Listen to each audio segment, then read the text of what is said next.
প্রিয় ছাত্রছাত্রী, সুলতান প্রাইভেট সেন্টারের পক্ষ থেকে তোমাদের জানাই হার্দিক অভিনন্দন, প্রীতি ও শুভেচ্ছা। আমি তোমাদের টিপু স্যার।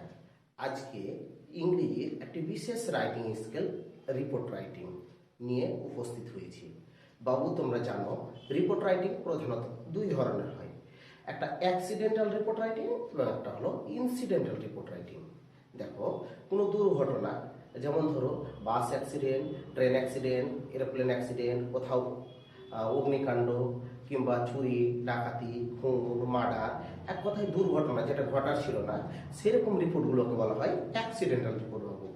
আর বিশেষ করে কোনো স্কুলে বা কোনো ক্লাবে বা কোনো এলাকায় কোনো অনুষ্ঠান হলো, কোনো কিছুকে আমরা উদযাপন করলাম, সেলিব্রেট করলাম বা পালন করলাম, অবজারভেশন হলো, তো তার উপরে হয় ইনসিডেন্টাল রিপোর্ট।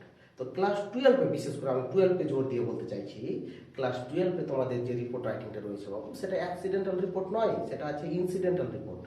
তো বিশেষ করে তোমার স্কুলে কোনো বিশেষ দিবস পালন, যেমন ধরো স্বাধীনতা দিবস বা প্রজাতন্ত্র দিবস কিংবা কারো জন্ম জয়ন্তী কিংবা কারো মৃত্যুবার্ষিকী, কিংবা স্কুলের অ্যানুয়াল স্পোর্টস কিংবা সরস্বতী পূজা হলো, তো যাই কিছু হোক না কেন, স্কুলে যদি বাবু কোনো ঘটনা ঘটে আর তার উপরে রিপোর্ট লিখতে দেওয়া হয়, তোমাকে আমি 1000% গ্যারেন্টি দিচ্ছি ওই রিপোর্টটা এই রিপোর্টকে ধরে লিখতে হবে। এবং এখানে মিনিমাম তুমি 10 থেকে 15খানা বাক্য পেয়ে যাবে, যেটা গড়ে কিন্তু ওই রিপোর্টের সাথে মিলে যাবে।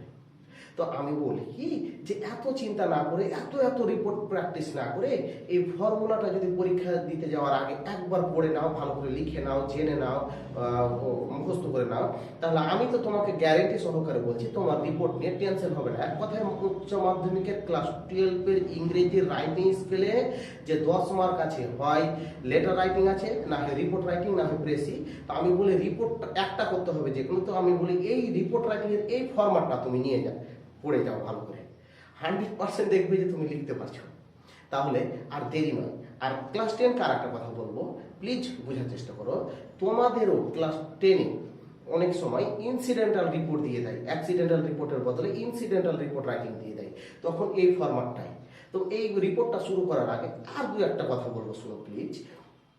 বিষয়টা যেটা হচ্ছে, যে কোনো স্কুলে যখন কোনো অনুষ্ঠান হয়, তো কতগুলো ধাপ রয়েছে, ওই ধাপগুলোকে যদি তুমি ঠিকঠাক করে বর্ণনা করে দিতে পারো, তাহলে ফুল মার্কস পাবে। রিপোর্ট এর বাংলা মানে তোমরা জানো প্রতিবেদন বা খবর।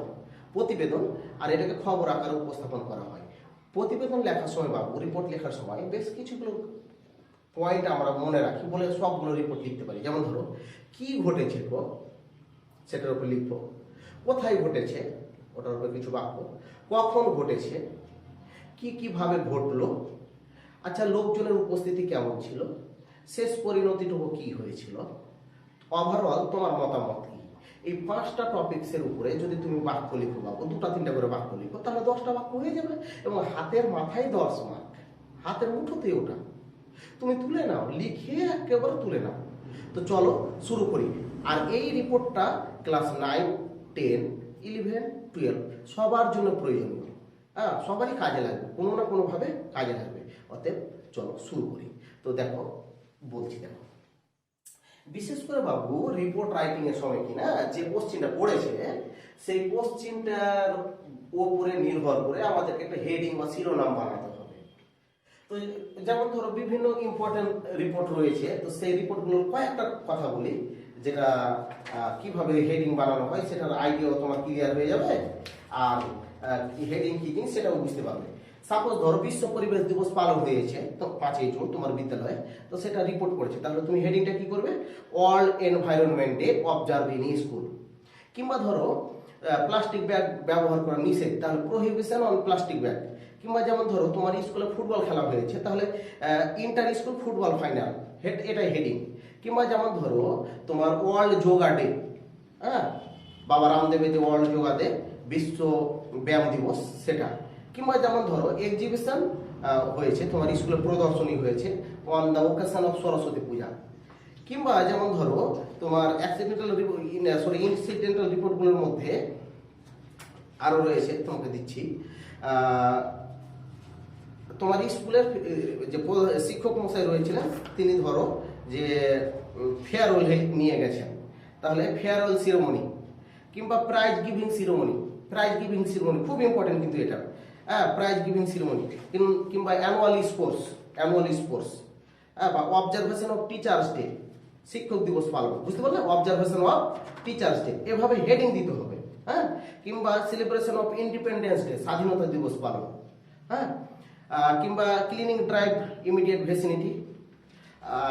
এই ধরনের জিনিসগুলো দিয়ে তুমি রিপোর্ট লিখতে পারবে। এবার ম্যাজিক শো হয়েছে তোমার স্কুলে, এরকম হতে পারে। কিংবা দেখো এবছরের জন্য স্পেশাল করে আলাদা করে বলছি, শুনো, আবার তুমি আবার বলবে যে পরীক্ষার সময় এটা সাজেশন হিসেবে আলাদা করে জোর দিয়ে বলেনি কেন। তোমার বিদ্যালয়ে কোভিড-19 অ্যাওয়ারনেস প্রোগ্রাম হয়েছে, মানে তুমি বিদ্যালয়ে ঢুকবে তার আগে একটা প্রোগ্রাম হয়েছে, ধরো ছাত্রদের নিয়ে, গার্জেনদের নিয়ে, লোকাল লোকদের নিয়ে, যে কিভাবে কোভিড-19 রুলস মেনে ক্লাস করতে হবে, কিভাবে ডিস্টেন্স বজায় রেখে চলবে, মাস্ক স্যানিটাইজার কিভাবে ইউজ করবে, কিংবা এটা নিয়ে গ্রামে গ্রামে ধরো একটা অ্যাওয়ারনেস প্রোগ্রাম, সচেতনতামূলক শিবির করেছো, হ্যাঁ, সেই ব্যাপারে এবছরের জন্য খুব ইম্পর্টেন্ট রয়েছে। তো এই যে রিপোর্টগুলো, এই রিপোর্টগুলো কিংবা কারো জন্ম জয়ন্তী বা মৃত্যুবার্ষিকী পালন হলো তোমার স্কুলে, এই ধরনের রিপোর্ট যদি পড়ে বাবু, তাহলে এই পয়েন্টগুলোকে ধরে ধরে লিখতে হবে। তো এইটাই হচ্ছে হেডিং। তো যে কোনো রিপোর্ট লেখার সময় অবশ্যই আমরা এখানে ওই হেডিংটা দিব।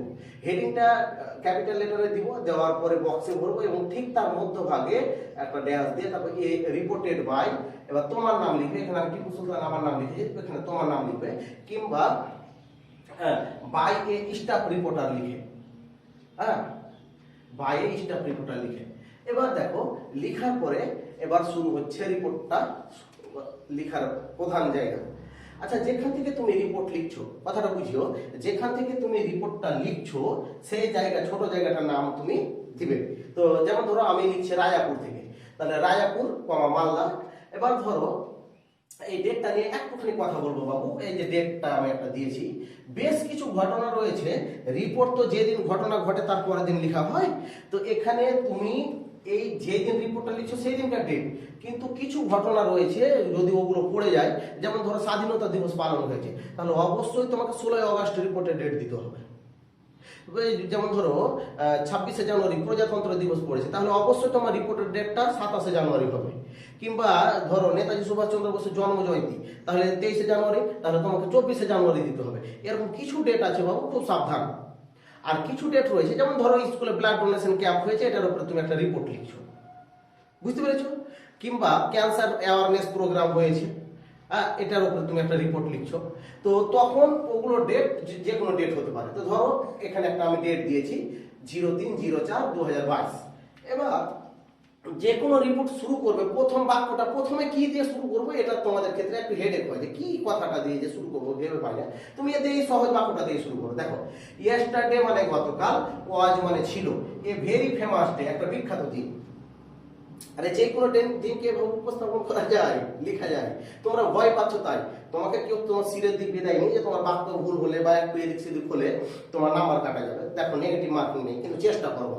দেখো, ইয়েস্টারডে গতকাল, ওয়াজ ছিল এ ভেরি ফেমাস ডে, গতকাল ছিল একটি খুব বিখ্যাত দিন। এবার ইট ওয়াজ, এটা কি ছিল, এই যে ডট ডট দিয়েছি, এখানে তোমাকে খালি একটা শব্দ বসাতে হচ্ছে। বিশ্বাস করো, এই রিপোর্টের ফরম্যাট লিখে দিলেও তুমি কিন্তু 7 পাচ্ছ। তুমি যদি নিজে থেকে কিছু নাও লাগাও তবুও 7-8 পেয়ে যাবে। আর যদি নিজে থেকে লাগাও তাহলে তো রিপোর্টে ফুল মার্কস পাওয়া যায়। রিপোর্ট খুব সুন্দর, বাংলাতে প্রতিবেদন লিখলেও ফুল মার্কস পাওয়া যায়। আর রিপোর্টে আবার নাম্বার কাটাও পড়ে, কারণ আজে বাজে কথা লেখা যাবে না, বাক্য খুব সুন্দর হতে হবে, পরিমার্জিত ভাবে লিখতে হবে। তো তুমি এই প্রথম বাক্যটা লিখলে যে yesterday was a very famous day, গতকাল ছিল একটা খুব বিখ্যাত দিন। তারপরে বলছে ইট ওয়াজ, এটা ছিল, তারপর কি ছিল ডট ডট, এই জায়গাটা ওটা খালি বসিয়ে দাও যে ব্যাপারে রিপোর্টটা পড়েছে, বাস। তারপরে শুরু করে দিলাম গতানুগতিক কথা, একেবারে পুরোটাই কপি। কিরকম, দিস ডে ওয়াজ অবজার্ভ, এই দিনটাকে পালন করা হয়েছিল এট রাজাপুর হাই স্কুল। এখানে তুমি তোমার নিজের স্কুলের নাম লিখে দিলে, আমি লিখেছি রাজাপুর হাই স্কুল, হ্যাঁ, তুমি এখানে তোমার স্কুলের নাম লিখলে উইথ সিনসিয়ারিটি, একবারে শ্রদ্ধার সঙ্গে, ভক্তির সঙ্গে, আন্তরিকতার সঙ্গে। তারপর বাক্য দেখো, ইট ওয়াজ অলসো, এটা আরো ছিল, the foundation day of the school. এটা তুমি নিজে থেকে বানিয়ে একটা বাক্য তৈরি করে দিলে যাতে বাক্যর ঘাটতি না হয়, মিছিমিছি। হ্যাঁ, যেটা আমাদের স্কুলের প্রতিষ্ঠা দিবসও ছিল, মানে আমাদের স্কুল যে দিন তৈরি হয়েছিল এই ডেটটা ওই ডেটটাও ছিল, মানে তুমি অনুষ্ঠানটাকে একটু জমকালো করার জন্য এটা লিখে দাও। এবার দেখো কি বলছো, হাউএভার যাই হোক the school was cleaned on this day. আচ্ছা, যে কোনো অনুষ্ঠানের আগে বিদ্যালয় ঝাড় টাড় দিয়ে পরিষ্কার করা হয় না, তাই তুমি এই বাক্যটা দিলা যে দ্য স্কুল ওয়াজ ক্লিন, বিদ্যালয়টাকে পরিষ্কার করা হয়েছিল অন দিস ডে, এই দিনটিতে। তারপরে দেখো স্কুলে অনুষ্ঠান হবে আর স্কুলে স্টেজটা সাজানো হবে না, এটা হয়?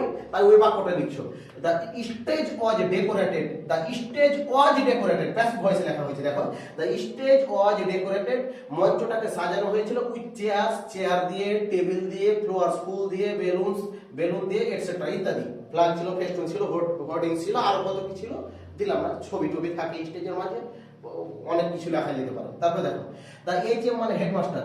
যে কোনো স্কুলে অনুষ্ঠান হলে বিশেষ করে পরিচালনার দায়িত্বে তো হেডমাস্টার মশাই থাকেন, হ্যাঁ, সভাপতিত্ব তো হেডমাস্টার মশাই করেন। তো দেখো কিভাবে বলছি, দ্য স্টেজ না the headmaster presided over the function. যে ফাংশনটা হলো বা যে প্রোগ্রামটা হলো, এখানে ফাংশন লিখেছি, তুমি প্রোগ্রামও লিখতে পারো। হ্যাঁ, তো যেটাই হোক একটা লিখলা। এবার mister Sen was the chief guest. দেখো যে স্কুলে যখনই কোনো অনুষ্ঠান হয় তখন একজন প্রধান অতিথিকে ডাকা হয়। তো যে কোনো একটা তুমি নাম বসিয়ে দাও না, তোমার লোকাল কোনো MLA, MP, professor, engineer, doctor, যাকে পারবো আর একটা সহজ নাম দেখে বসাও, আমি একটা বসিয়েছি আর কি, মিস্টার সেন। তাহলে mister Sen was the chief guest. Chief মানে প্রধান, গেস্ট মানে অতিথি, মিস্টার সেন ছিলেন প্রধান অতিথি। তারপরে দেখো দা প্রোগ্রাম, অনুষ্ঠানটা ওয়াজ স্টার্টেড, শুরু হয়েছিল, শুরু করা হয়েছিল, প্যাসিভ ভয়েস আছে, বোঝার চেষ্টা করো, কপি একেবারে কি বলবো হুবহু মিলে যাচ্ছে। দা প্রোগ্রাম ওয়াজ স্টার্টেড, বিদ্যালয়ে প্রোগ্রাম অনুষ্ঠানটাকে শুরু করা হয়েছিল অ্যাট অ্যাবাউট, প্রায় মানে ধরা বাঁধা নয়, মোটামুটি আর কি, অ্যাট অ্যাবাউট 11 AM, 11টার সময়, বাই লাইটিং দ্য ক্যান্ডেলস। দেখো আমাদের হিন্দুস্থানে হিন্দু শাস্ত্র অনুযায়ী, আমাদের রীতিনীতি অনুযায়ী কোন অনুষ্ঠান শুরুর আগে যেমন আমরা প্রদীপ প্রজ্বলন করে অনুষ্ঠান শুরু করি। তো তুমি এই বাক্যটা দিলে, দারুণ সুন্দর বাক্য। তাহলে দেখো অনুষ্ঠানটা প্রায় 11টার সময় শুরু হয়েছিল বাই লাইটিং দ্য ক্যান্ডেলস, কি করে বলো, ক্যান্ডেল জ্বালিয়ে, প্রদীপ প্রজ্বলন করে। তারপরে কি বলছে, দেন তারপরে দা ওপেনিং সং, যে কোনো অনুষ্ঠান যখন শুরু হয় হারমোনিয়ামে একটা গান গুলো বাজিয়ে মেয়েরা গায় না, সবাই মিলে সমবেত কণ্ঠে কোরাসে বা সিঙ্গেল হিসেবে গায়, হ্যাঁ, রবীন্দ্রসঙ্গীত বা যে কোনো গান দিয়ে, তো ওটাকে ওপেনিং সং বলে বাবু। দা ওপেনিং সং ওয়াজ সাং, উদ্বোধনী সঙ্গীতটা গাওয়া হয়েছিল বাই এ স্টুডেন্ট, একটা ছাত্র দ্বারা গাইল। গাওয়ার পরে এবার কি হবে, এবার একের পর এক অনুষ্ঠানগুলো, যেগুলো ইভেন্ট ছিল অনুষ্ঠানে, যেগুলো ঘটার ছিল, একে একে শুরু হলো। এইখানে এই যে নেক্সট, এইটা থেকে শুরু করে এই বাক্যটা যারা অরিজিনাল রিপোর্ট লিখবে, এই বাক্যটাকে অনেক বড় করে এই বাক্যর উপরে অনেক কিছু লিখবে। এই যে এগুলো লিখেছি, এগুলো গড়ের কথা, সবগুলো স্কুলে এগুলো হয়, এগুলো কমন কথা, কিন্তু যেটা ব্যাপারে পড়েছে সেটা ব্যাপারে সলিড করে 10টা বাক্য লিখতে পারাই তো হলো শক্তিমানের কাজ। তো যেহেতু তুমি পারছো না, সেহেতু something is better than nothing, নাই মামা চেয়ে কানা মামা অনেক ভালো। তুমি রিপোর্টে কিচ্ছু পারবে না, আনকমন পড়ে গেলে তুমি লিখতে পারছো না, ওটার চাইতে এটা লিখলে যে তোমাকে 7-8 দিয়ে দিবে। আর যদি যে ব্যাপারে পড়েছে ডাইরেক্ট কমন এবং তুমি লিখতে পারছো, তাহলে তো তুমি 10-এ 10 পাবে। তাহলে দেখো এখানে এবার আমি কি করলাম, এইখান থেকে বাক্যগুলোকে কেমন করে একটু ওপর বাক্য বলা বলে, গদের উপরে। নেক্সট দা প্রোগ্রামস ওয়্যার টেকেন প্লেস, তারপরে অনুষ্ঠানগুলো ঘটে চলেছিল ওয়ান আফটার আনাদার, একটার পর আরেকটা। তো এখানে দেখো আমি তোমাকে বলছি কি ঘটলো, কই বলেছি একবার, নাম নিয়েছে কিসের ব্যাপারে পড়েছে। তো যখন যে ব্যাপারে পড়বে এই বাক্য এখানে মোটামুটি তুমি নিজের মতন করে কিছু বাক্য বানিয়ে লিখো। তারপরে এবার অনুষ্ঠানের এগিয়ে চলার পর নিশ্চয় প্রত্যেকটা স্কুল অনুষ্ঠান হলে হেডমাস্টার মশাই একটা বক্তব্য দিবে, এটা কমন। অতিথিকে ডাকা হয়, উনিও 2-4টা কথা বলেন, এটাও কমন। আচ্ছা, অনুষ্ঠানের শেষে ছাত্ররা বাহাবা দেয়, এটাও কমন। পাবলিকেরা উপস্থিত থাকে, সবাই মিলে অনুষ্ঠানটা বেশ সাফল্যমণ্ডিত হয়েছিল, এটা কত কমন কথা। হ্যাঁ, তো ওগুলো দিয়ে এখন চলো আমরা বাকি অংশটা লিখে রিপোর্টটাকে শেষ করছি। চলো শুরু করা যাক। দেখো বাকি অংশটা কি। দ্য হেডমাস্টার, প্রধান শিক্ষক মশাই দিয়েছিলেন এ ভ্যালুয়েবল স্পিচ, একটি মূল্যবান বক্তব্য, অন দিস ডে, এই দিনের উপরে। তার মানে দেখো যে দিনটা পালন হয়েছে বা যে অনুষ্ঠানটা হয়েছে বা যে ফাংশনটা হয়েছে, সেই ফাংশনের উপরে প্রধান শিক্ষক মহাশয় একটা মূল্যবান বক্তব্য প্রদান করেছিলেন। তাহলে দেখো ধীরে ধীরে ভিডিওটাকে স্লো করে তুমি এগুলো লিখে নাও, লিখে নিয়ে সেগুলোকে বারবার দেখো, একটা একটা করে বাক্য, ছোট ছোট বাক্যগুলোকে পর পর সাজাও, দেখবে তুমি ঠিক লিখতে পারছো, পর পর ধারাবাহিকতা থাকছে ঘটনা। তারপর লিখো, দেখো দিস স্পিচ, এই বক্তব্যটা ওয়াজ ফলোয়েড, অনুসরণ করা হয়েছিল বাই দ্য গেস্ট স্পিচ, এই যে প্রধান অতিথি ছিলেন তারও একটা বক্তব্য। তাহলে প্রধান শিক্ষক মহাশয় বক্তব্য দেওয়ার পরে বক্তব্য রেখেছিলেন কে, না তো প্রধান অতিথি। প্রধান অতিথি কি করেছিলেন, বলছে তিনি ইন্সপায়ার্ড অল দ্য স্টুডেন্টস, সমস্ত ছাত্রকে অনুপ্রাণিত করেছিলেন অ্যাবাউট দিস ম্যাটার, এই বিষয়টি নিয়ে। তাহলে এই যে আমরা এখানে উপর কথা বলছি অ্যাবাউট দিস ম্যাটার, কি ম্যাটার সম্পর্কে বলছি না, এই যে এখানে বললাম অন দিস ডে, এই দিন সম্পর্কে, তো এটাকেই তো বলে পদের উপরে লেখা বলছো, কিন্তু আবছা আবছা করে বলছো। তুমি যদি এইটুকু জায়গাগুলো একটু একটু করে চেঞ্জ করতে পারো লেখার সময়তে, তাহলে কিন্তু একদম 100% অ্যাকুরেট হয়ে যাবে। আর যদি না পারো তাহলে তো কিছু করার নেই, এটাই লিখবে। এবার তারপরে কি বলছে, ম্যানি গার্জিয়ানস, অনেকগুলো অভিভাবক, লোকাল পিপল, স্থানীয় লোকজন, ওয়ার অলসো প্রেজেন্ট, উপস্থিত ছিলেন ইন দ্য প্রোগ্রাম, এই প্রোগ্রামে বা এই অনুষ্ঠানে উপস্থিত ছিলেন। অল ওয়ার, সবাই ছিলেন ফুলি স্যাটিসফাইড, পূর্ণ সন্তুষ্ট, স্যাটিসফাইড, সবাই তৃপ্তি সহকারে ভোগ করছিলেন অনুষ্ঠানটাকে, মজা করছিলেন, আনন্দ উপভোগ করছিলেন। এবার কি বলছে, দাস, এইভাবে দ্য প্রোগ্রাম, এই অনুষ্ঠানটা কেম টু অ্যান এন্ড, সমাপ্তিতে আসে বা শেষ হয়ে আসে। ফাইনালি শেষমেশ টিফিন, জলখাবার প্রত্যেকটা স্কুলে দেওয়া হয়, তো টিফিন জলখাবার ওয়ার ডিস্ট্রিবিউটেড, বিতরণ করে দেওয়া হয়েছিল অ্যামং দ্য স্টুডেন্টস, ছাত্র ছাত্রীদের মধ্যে, লোকাল লোকজনদের দেয়নি, তারা না খেয়ে দেখে ঘুরে এসেছিল। ওভারঅল, সর্বোপরি the day was a grand success, দিনটা একটা সফল, মানে দিনটি বা অনুষ্ঠানটি সাফল্যমণ্ডিত লাভ করেছিল। তাহলে দেখো বাবু, তোমাকে যেটা বলছি, যে কোনো রাইটিং স্কেল যদি দেওয়া হয় ক্লাস 12 এর ক্ষেত্রে রিপোর্ট, আর সেটা যদি স্কুলের কোনো অনুষ্ঠান সংক্রান্ত হয়ে থাকে, তবে এই বাক্যগুলো সচরাচর লিখতে হয়। তবে এমন বেশ কিছু জিনিস রয়েছে যে জিনিসগুলো তোমার স্কুলে এক্সিবিশন হয়েছে, প্রদর্শন হয়েছে, সায়েন্স এক্সিবিশন হয়েছে, এবার দেখো ওইটার উপরে এখানকার সবগুলো বাক্য কার্যকরী হবে না। কিংবা যেমন ধরো তোমার স্কুলে ব্লাড ডোনেশন ক্যাম্প হয়েছে, তার রিপোর্ট লিখছো, তো ভাই ডাক্তার আসলো, রক্ত নিল, হেলথ পরীক্ষা করলো, ফ্রুট দিল, সার্টিফিকেট দিল, তারপরে ধন্যবাদ জ্ঞাপন করা হলো, রক্তদান কি, জীবনদান, রক্তদানের মহত্ব কি, এগুলো নিয়ে বলা হলো, তখন কি এখানকার সবগুলো বাক্য কাজে দেবে? দেবে না। বেশ কিছু বাক্য আছে শুরু দিকের শেষের দিকে নেবে এবং নিজে থেকে কিছু পরিবর্তন করে লিখতে হবে। তো যখন লিখতে বসবা, তোমার নিজস্ব তো কিছু বাক্য আছে যেটা লিখতে হবে, সেই বাক্যগুলি হিসাবে এটা ভীষণ কাজে দেবে। আর না, 10কেও বলছি, দেখো তোমাদের ক্ষেত্রেও অ্যাক্সিডেন্টাল রিপোর্টগুলো তোমাদের পয়েন্ট দেওয়া হয় পরীক্ষার খাতাতে, ক্লাস 10-এর পরীক্ষার খাতাতে ইংরেজিতে পয়েন্ট দেওয়া হয়, কিন্তু 12-এ বাবু কোনো প্রকার পয়েন্ট দেওয়া হবে না, একটাই মাত্র কোশ্চিন বলে দেবে আর তোমাকে নিজে থেকে বানিয়ে লিখতে হবে। তো এই জন্য আগে থেকে এটা এক প্রকার রেডি করে রাখা। তো এটা একটা ফরম্যাট, একটা ফরম্যাটে যে কোনো রিপোর্ট লেখা যাবে। হ্যাঁ, আর বিশেষ করে এক একটা ঘটনার উপরে এক একটা রিপোর্ট এর পরবর্তী ভিডিওগুলোতে দেবো। তো ততক্ষণ পর্যন্ত ফলো করো। তোমরা সবাই সুস্থ থেকো এবং আনন্দের সঙ্গে পড়াশোনা করে পরীক্ষাতে হাজির হও। তোমাদের ইংরেজি পরীক্ষা ভালো হোক, এই দোয়া রাখছি। ভালো থেকো, সুস্থ থেকো।